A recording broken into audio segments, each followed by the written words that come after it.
সাবেক বাণিজ্যমন্ত্রী টিপু মুনশিকে গ্রেফতার করেছে র্যাব। রাজধানীর গুলশান এলাকা থেকে তাকে গ্রেফতার করা হয়। বুধবার রাতে র্যাব এই তথ্য জানিয়েছে। বিস্তারিত ডেস্ক রিপোর্টে।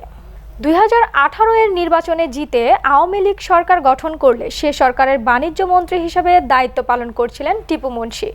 ছাত্র জনতার আন্দোলন চলাকালে রংপুরে অটো রিকশা চালক মানিক মিয়া নিহতের ঘটনায় সাবেক প্রধানমন্ত্রী শেখ হাসিনা সহ 119 জনের বিরুদ্ধে মামলা করা হয়।